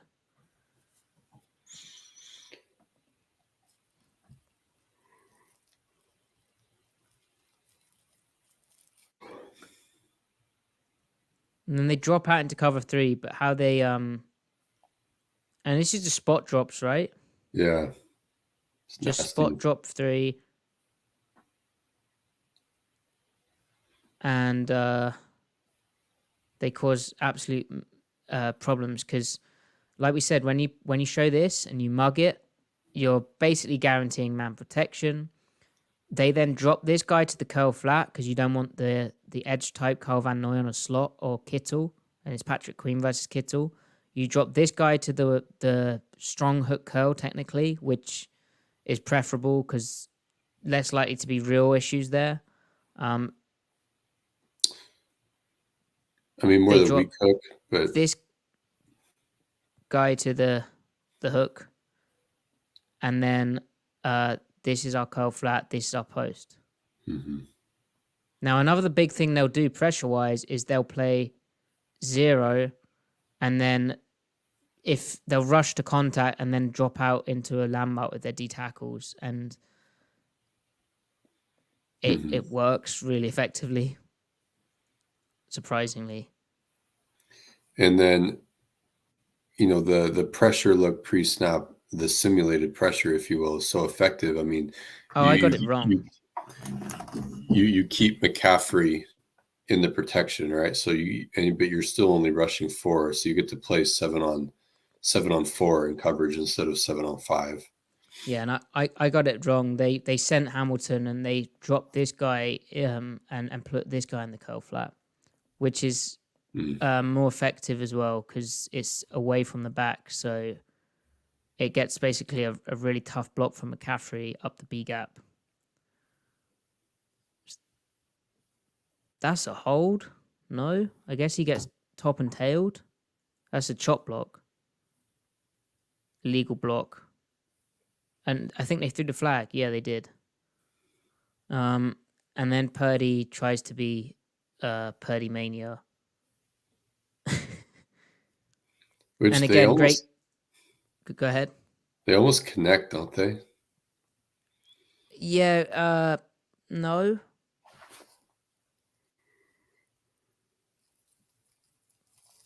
Where do you see the connection? I don't know. I mean, I thought I remembered Kittle, like, was it broken up and then tipped or bobbled? I don't know.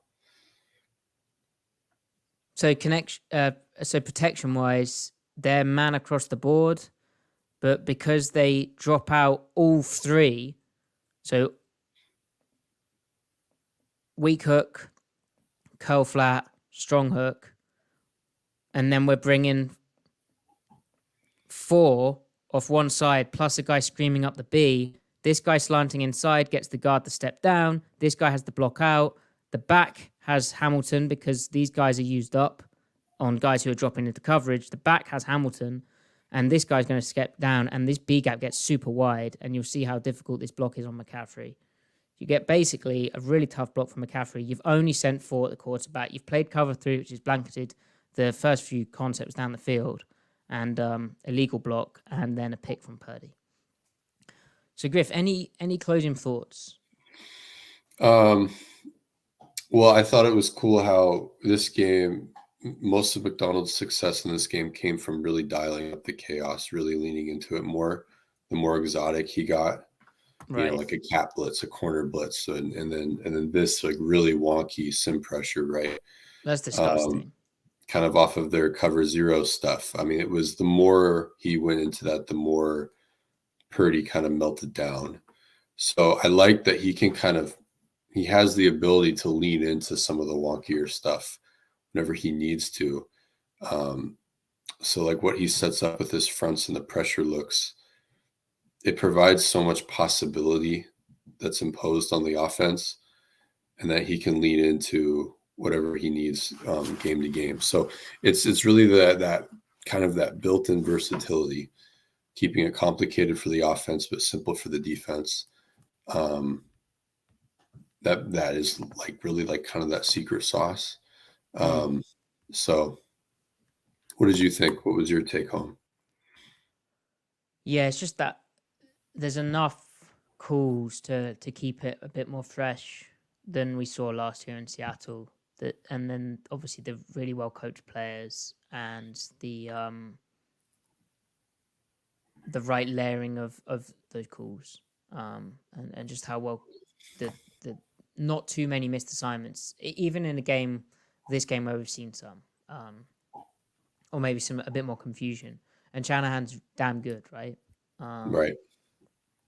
But yeah, this was getting the right amount of problems for Purdy in the big moments, which yeah, the run defense stuff I'm intrigued to see play out in Seattle, along with how it fares without the usual positional coaches outside of the Baltimore environment when you've got the pressures of being a head coach as well.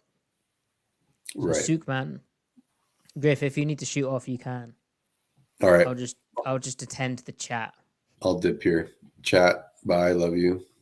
Wow, you said goodbye to them. That was nice. Yeah. Matty, bye. Love you. Take care. Peace out. Wow, I've suddenly gone lower down. So, any other questions? Because there's 104 of you in here. Sukman, do you think Kobe Bryant has more of a role this year, you ask? I mean, he'd just play safety, I think. So, depends what happens with Diggs. But really, Spoon as the nickel is going to be a big thing still. I think his ability to hold up against the run was so impressive last year. I mean, hopefully he stays healthy because it's no mean feat what he was able to do. I mean, Kobe did shine in that preseason, didn't he? Where he played some strong safety for Seattle, and he obviously had some nickel experience. But I don't think he has the man cover skills to be like a big upgrade, a big enough upgrade. And I don't think he has he's almost become a tweener because I don't think he has the strong safety skill set to be like way better than a Love, you know. Niel's toy asking any chance they convert Spoon to safety. Well, the nickel role is like, you know, it's actually in a 4-3 in the nickel front. The nickel role is like the old 4-3 over Sam linebacker or stud backer, right? Jay, you're welcome for the analysis. Did you guys like this? Was this a good format? I know when we get the film up, there's occasional bits of rust. We're still learning this defense. We've got some really good resources on it, and it will all come together. Let me know what you thought of this because I want it to be good for you. Do I think Macdonald will run more man than he did with the Ravens? Asked Boomers. I mean, he ran a fair bit of man. I don't. Let me get the numbers on that actually. So 18.7% cover one, and 27.9% cover three, and then so that's 46.6% of the snaps in one high, and then it's kind of a blend of everything, right? I don't necessarily know if he'll run more man. I think it's more like a game plan, week to week thing.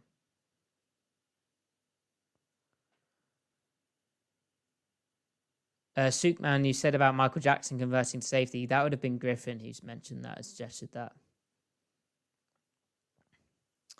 Niels Toy, thank you very much. Henry asking, is there any plan to review Grubb's tape to see if there's any interesting concepts that he can use in the NFL? Absolutely, Henry. That will be up next. Hopefully tomorrow. I'll have to talk to Griff about that, but yeah, hopefully tomorrow. But I've watched it, and little teaser. He's interesting, really interesting. A lot of it's NFL. It looks more NFL-like to me than I kind of expected and remembered from watching the highlights. And then there's a fair bit of over the middle stuff. It's just Penix decides to throw the slot fade rather than the open over the middle guy because they've got a really good guy running the slot fade, and he's so good at the timing of it with him. Hey Jay, the pen skills are good, but thank you, man. I appreciate that. Will asking, what are some of the best ways to learn schemes more in depth? Well, Will, I understand we may talk a bit fast and go a bit quick over certain things because we don't want to keep re-explaining ourselves. But I mean, obviously this podcast, we try to explain the scheme stuff, and if you stick around and kind of tough it out and we re-watch it, hopefully that helps. But what I'd say is if there's a phrase that we say where you're like, what the hell, Google it, Twitter search it, YouTube search for it, and then Brophy Football, Coach Vass Make Defense Great Again, Coaches Insider Clinics, get on a high school team in America. I wish I'd grown up in America. Get on a high school team, be like, hey, do you need some coaching help? And they will, I'm pretty sure, obviously I'm not American, so I'm not massively familiar with it, but pretty sure every school will accept your help, and then you'll learn there as well. But it's a lot of persistence and hard work and just staying curious. Like if you've got the curiosity and that doesn't die, then you'll always keep learning. But there's no real kind of quick solution for that. It's a constant process. So yeah, Roger, thank you very much. Appreciate that.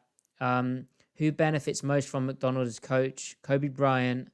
Oh, it's interesting. Kobe Bryant's name keeps coming up. You guys, and I've seen it on Twitter too. You guys think he's going to be the dude? That's cool. Is it because there's theories Quandre Diggs is getting released? I'm putting it all together. Or Boye Mafe. Or Roger, who is Boykin?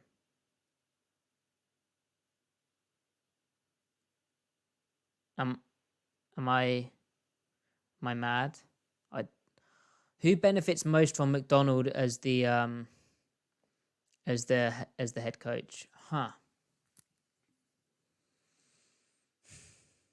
Probably Witherspoon, but not that he didn't benefit last year. Like he got really featured last year. But Spoon, he'll just be the star of everything. He'll get even better pressure opportunities. Seattle probably disguise things slightly more. He'll take the second year leap, and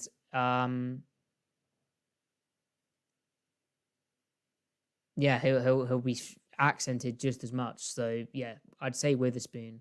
Riley asking if Spoon is featured more at nickel, does that increase the need to draft another cornerback? Yeah, kind of. But then, I mean, Trey Brown's done really well at left corner, hasn't he? At times, it just need to come together. I mean, Reek Willen's no sure thing at right corner. That was such a bad second year for him. So there's quite a few question marks right now, kind of the way the offseason shakes out, particularly with coaching regime change. Photo Motion asking about Reek as the McDonald defense fit. I mean, there's a fit if he kind of locks in, but the way he tackles right now, the way he pays attention in zone and kind of executes his zone stuff, there's real question marks. So for him, it's more about having a healthy offseason where he can actually refine his game, locking in and taking, being the putting together everything to really capitalize on his kind of raw talent and some of those amazing rookie plays that he made. What's my take on Jamal Adams? Could Mike Macdonald bring something out of him? Yeah, well, Neil's Twin theory, Jamal Adams could play in this defense. He could play like the Will, like we've seen Patrick Queen just doing. So I keep calling that the Will, and let me just double check here. Well, it is called the Will in base, but in nickel it's called the dime. He could play the dime or the Will, like the Queen role. He could also play like the Carl Hamilton big nickel role on first and second down nickel stuff, and then you put Spoon on left corner, just how Seattle did it. So, yeah, McDonald could get something out of him if he's healthy. Supposedly another year will look even better for him. We'll have to see. It's just so tragic, that whole thing. But I'd be surprised if there's not something done there.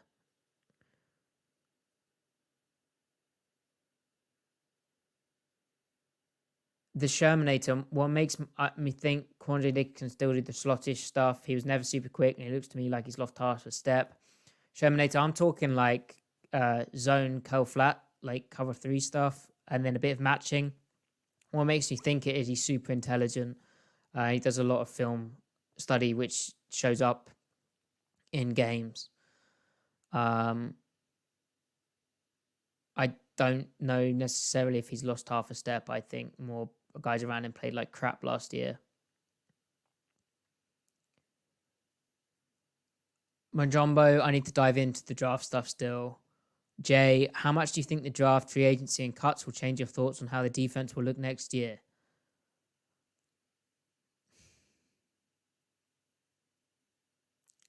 That could really change it because inside back is such a huge deal. I mean, look at Roquan Smith, look at Patrick Queen for the Ravens, what they did last year, the rave reviews they received, the tape that they put on, right?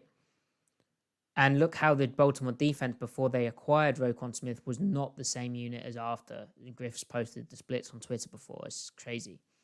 If only he was here and we could get the numbers, or just go on Griffin's Twitter at CMike Spin Move. But if you look at that, Seattle cannot roll with Bobby Wagner this year. They can't do that. They need to re-sign Jordan Brooks, which is a major question mark. And, Houston Texans, Brooks being from the Texas, or familiar with the Texas area, right? Going to college there as well. He is from Texas, I think. Don't hold me on that. But anyway, I could see him getting offered more elsewhere and going elsewhere, and that would be disastrous because when healthy, he's damn good. Now, health is a question mark for him right now. Back-to-back seasons of tough injuries and being a bit banged up last year too. But he'd be an ideal Mike in this defense. He'd be an ideal Mike, and that'd be very, very fun to see. He'd be like that Roquan Smith type. I actually think he still has the potential to be better than Roquan Smith. That's how good he is. Bobby brought back under Mike Macdonald would totally shock me. I'd be staggered. Now, Jay, also to your question, my thoughts on the defense looking next year with free agency cuts and the draft. If they were to sign Patrick Queen over Jordan Brooks, I would be... And obviously there's some health aspects that we don't know about and the teams will have more info on. But I'd be pretty disappointed and starting to question things. Said that on a previous podcast. Queen's okay, but he's not worth what he'll get paid. That's a good question. I don't know how to say your username, but Do you think there will be new innovations with this defense compared to the Ravens defense due to different personnel, or do I expect a similar role for each position that we saw with the Ravens? I don't think you reinvent the wheel, and I think Seattle has the personnel to do everything that the Ravens did.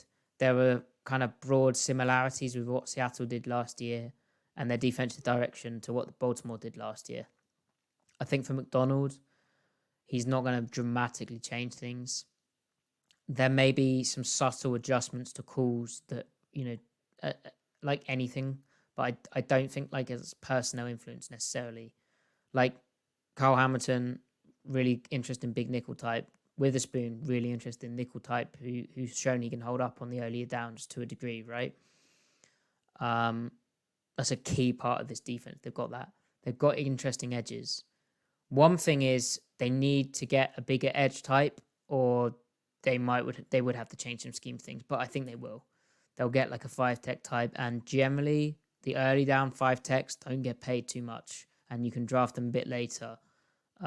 If you want to get Michael Bennett, okay, he was drafted late, but if you want to get a Michael Bennett type, that's a unicorn. That's a really rare type, the big end type, who can bring the pass rush too.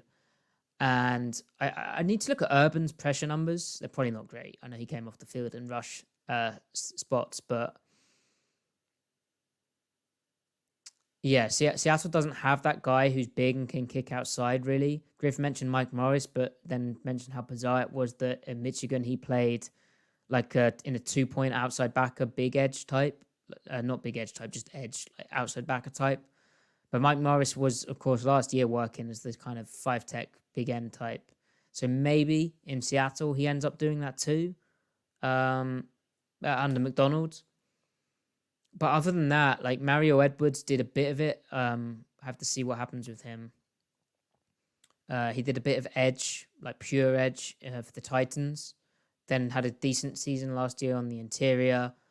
Jaron Reed has it in his history, but I'm not sure you want to move him unless you do something. And then all the other edges are pure outside backers. And it was a big problem for Seattle last year because they couldn't get mass to play in a C gap. They didn't have that, really. And then the Shermanator, can't Draymond Jones do that? Of course. And Draymond Jones last year was the one guy who they leaned on to do that. So yeah, that's Draymond Jones. I knew there was a name I was blanking on, but I could say that they need one more to do it. But yeah, idiot. Jody, thank you for the love. Appreciate that. John pointing out Michael Bennett was undrafted. He was, John, and he was traded for a 5th-round pick. You should remind Griffin of that. I don't think he's aware.